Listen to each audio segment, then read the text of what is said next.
Hindi ko akalaing babalik pa ako sa Barrio San Isidro. 20 taon na ang lumipas mula nang iwan ko ang lugar na yon, ang baryong kinalakihan ko.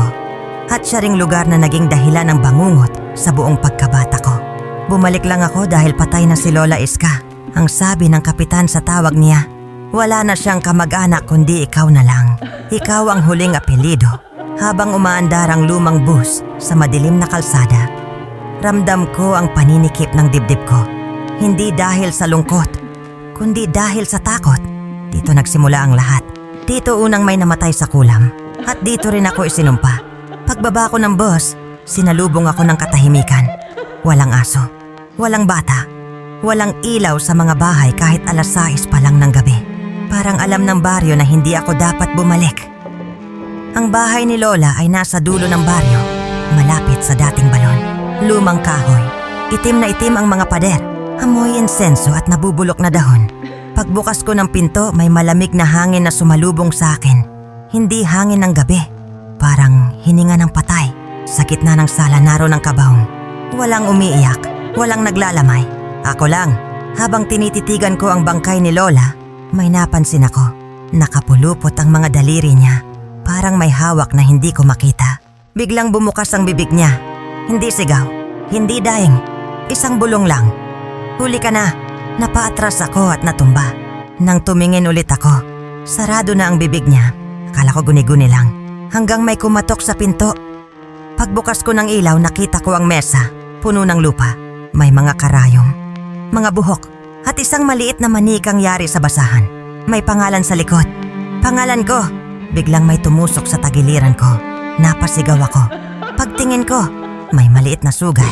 At may gumagalaw sa ilalim ng balat ko. Parang wood. Oh, centipede.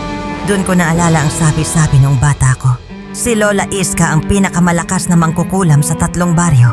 At kapag namatay siya, may papalit. Kinabukasan, hinanap ko ang dating albularyo ng baryo, si Mang Teban. Nang marinig niya ang apelyido ko, agad siyang nag-cruise. Matagal na kitang hinihintay, sabi niya. Pero sana hindi ka na lang bumalik. Ikinuwento niya ang totoo. Hindi lang kulam ang ginagawa ni Lola. Nag-aalay siya, tao, bata, dugo ng pamilya. Para manatiling buhay ang kapangyarihan, sabi ni Mang Teban, kailangang ipamana sa dugo.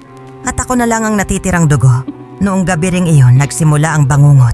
May mga aninong gumagapang sa dingding. May mga boses na bumubulong ng orasyon. At may mga kamay na humahawak sa paa ko habang natutulog. Sa salamin, nakita kong umiitim ang mga ugat ko. May lumabas na simbolo sa dibdib ko. Hugis ahas na kumakain ng sariling buntot. 3 beses akong sinapian. Sa ikatlo, nagsalita ako ng salitang hindi ko alam.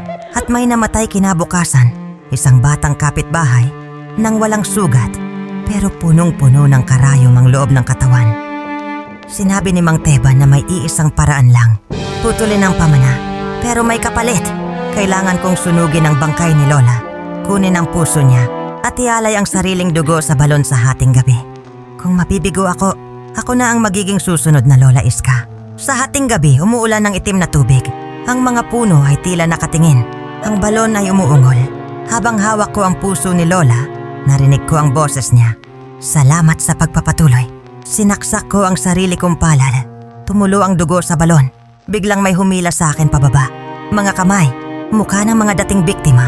At sa salamin ng tubig, nakita ko ang sarili ko. Nakangiti. Hindi ko pinutol ang pamana. Tinanggap ko ito. Dahil nalaman ko ang totoo.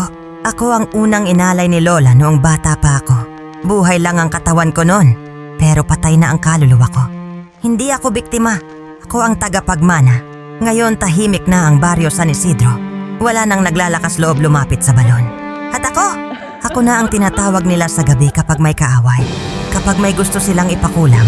Kapag may gusto silang mamatay ng dahan-dahan. At kung naririnig mo ang kwentong ito, huli ka na dahil binanggit mo na ang pangalan ko.